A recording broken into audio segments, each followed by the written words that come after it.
Hi, I'm Marshall Atkinson, and I work with Gooten as a supply chain consultant.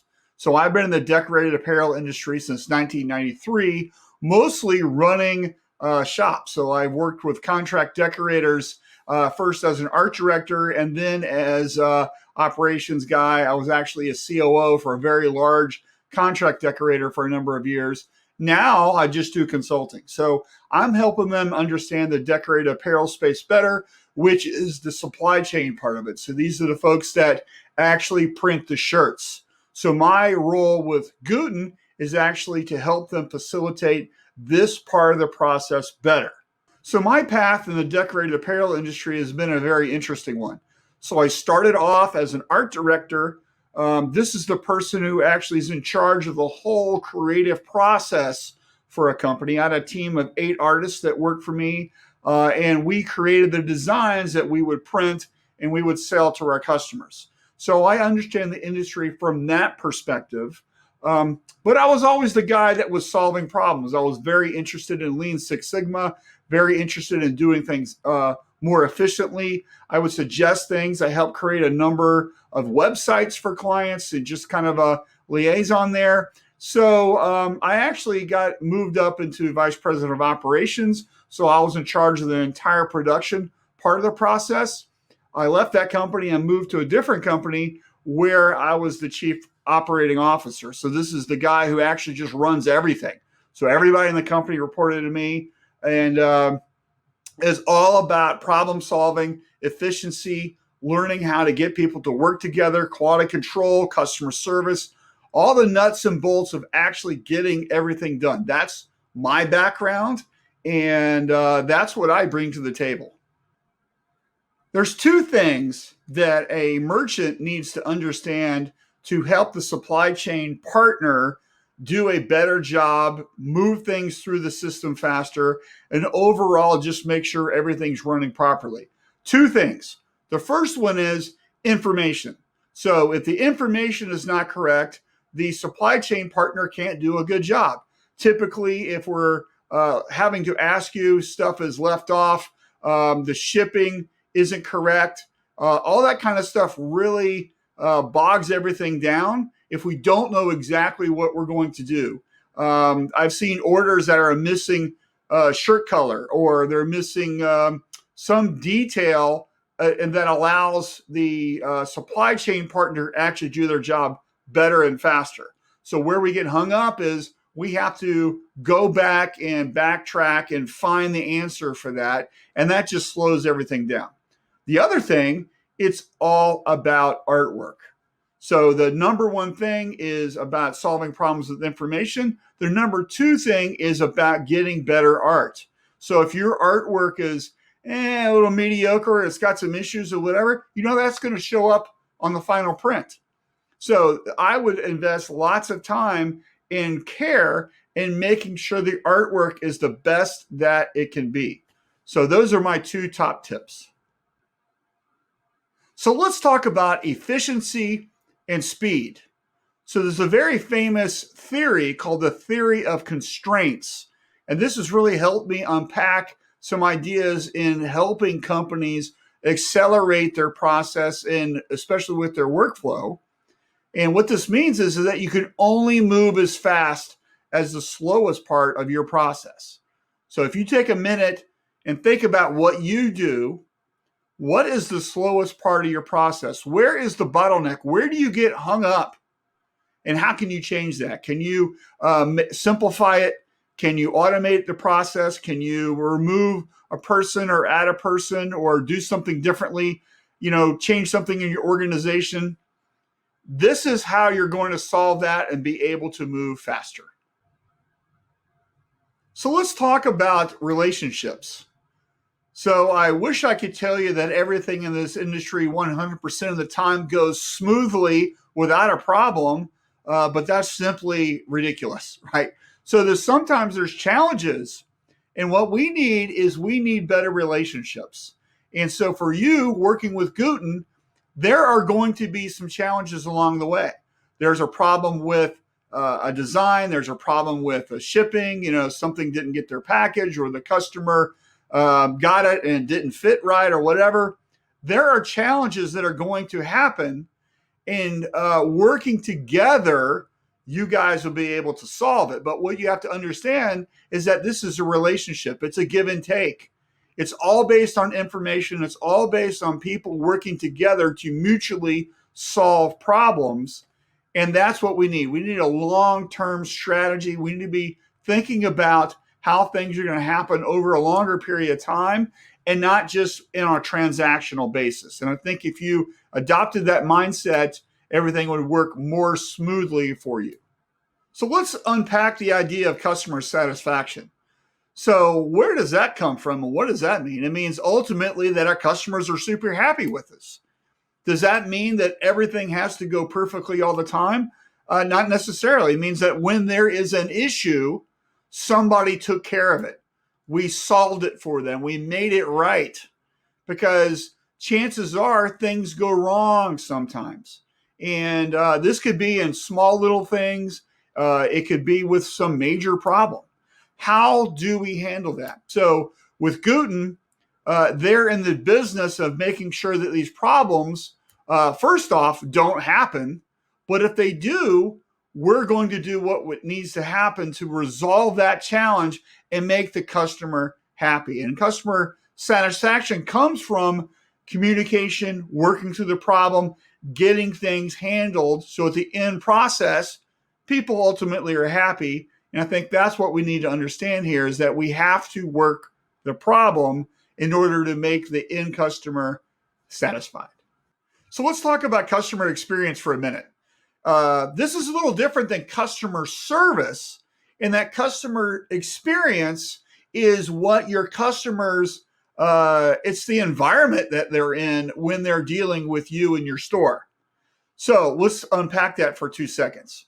So there's 3 things I want you to understand. The first thing is that you really need a core customer experience vision. This is kind of the map that you're going to create for how a customer deals with you, how they look at things, how they understand things, building an emotional connection with them, how you communicate with them. All that kind of stuff drives that core customer experience. The second thing is really understanding who actually are your customers. What do they like? What do they respond to? What do they need? What are their problems? What are they looking for? If you understand that, it's really easy to build an experience for them because you're thinking about exactly who they are. And lastly, it's all about emotions. I want you to understand that your customer experience is all based on the emotions and the impact that they have in dealing with your site and your business. So are they incredibly happy? Are you solving a problem for them? Are they finding what they need? Are they frustrated?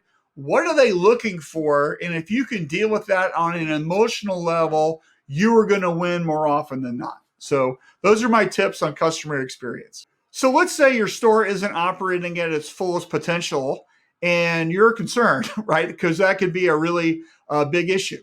So the first thing I want you to kind of understand is exactly what does success look like? So if you're unsatisfied with the way things are going, what should they be? Have you articulated that? Do you have that on paper?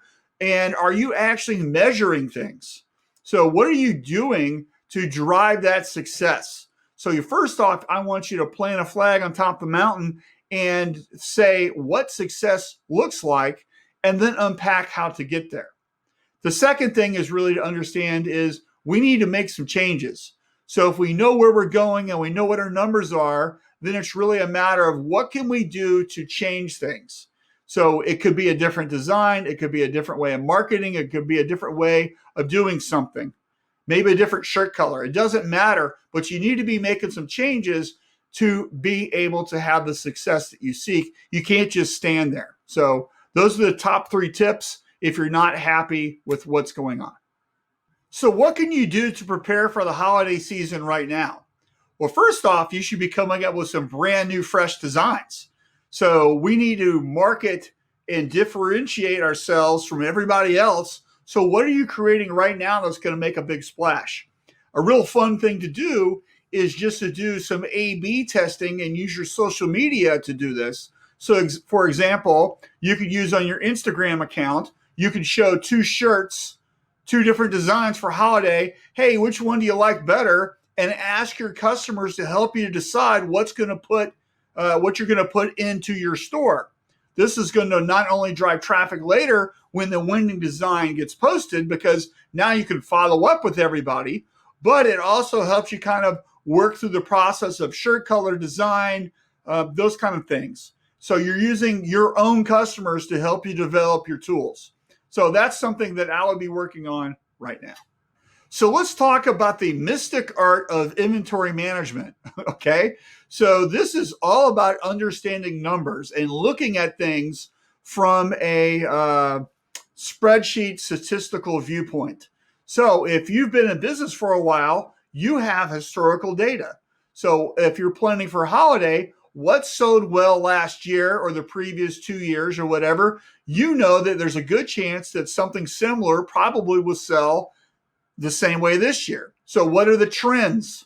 So it's a design, it's a shirt color, it's a combination of both, it's sizes, it's a particular style of shirt. What was really taking off in previous history? If you don't have that, then it's more of a magical crystal ball that we're looking at, and we're making guesses based on what's going on. So you could actually look at maybe some other stores, maybe some other people who are doing some things. What are they posting? What type of shirts and styles and colors and designs are they doing? And then maybe you can place similar bets based on that, because you really don't have any runway to prove what's going to happen. So those are two tips that you can use to plan for holiday based on inventory. So let's talk capacity planning. What is that? It's basically one thing, and that's demand. So when we understand how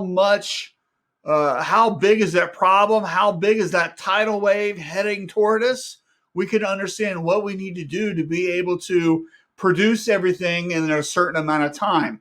So we have to understand the demand. So if you're looking at capacity planning for holiday, what we have to understand is how big is that demand curve going to be?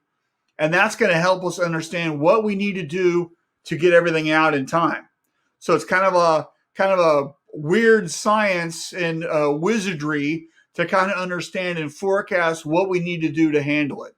So the first thing I want you to understand is that you got to have numbers. You got to have historical data. You got to have surveys anticipating what could happen in the future. And then that's kind of a mix and mashup of these numbers is going to help us understand where we need to be in a couple months to help understand the holiday crush. So if you don't have any numbers, if you don't have any statistical things, if you don't have any capacity understanding, then you're just making wild guesses. And this is where reaching out to a partner like Gooten is really going to help you, because they're tied into a crazy network of experts and they understand all this. And I think they're a really great partner for you to understand your capacity planning and how holiday might be shaping up this year. So let's talk about shipping expectations for a minute. Customers want to know where their order is. So if you're not doing a good job of communicating that process, you're going to be dealing with a lot of irate and frustrated people, because if you don't communicate, what happens is people make up the story in their own head about what's happening.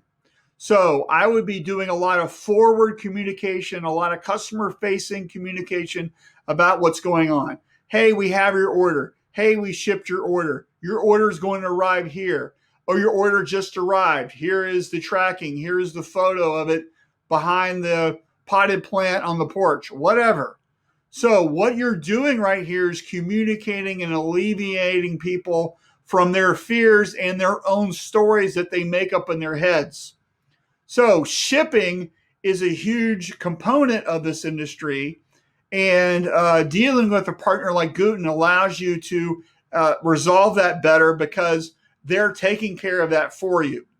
So just understand it all comes down to what you're showing and what you're telling your customer is going to allow them to calm down, alleviate those fears, and ultimately have a better customer experience. So how do you optimize the shopping experience for holiday? Well, first is you have a really clean, easy to use store that's got some fantastic designs in it, that's got a lot of information, that's kind of fun to use. So I would start with that. But also, I would have some other things. For example, I would have the people also bought. So somebody buys a ugly Christmas sweater, for example. Maybe you sold them a Santa Claus hat at the same time, right? So people also bought this. Also, anything that you can do to retarget them where maybe they were shopping and put stuff in their cart and they didn't actually complete the purchase, you need to get that reminder, hey, did you forget to buy from us? And get that going because we want to complete the transaction. And then lastly, we need to be looking at how we're marketing, what are we doing, and maybe you're constantly putting up some fresh designs. So don't just think that you're going to be planning designs now and then nothing changes when you get closer to holiday. So look at what's going on, look at the market, look at the trends, and then maybe you can insert a new design that's a little fresher, be taking stuff that isn't selling off your store and then putting stuff in that's new. And maybe that's going to allow you to sell more this holiday.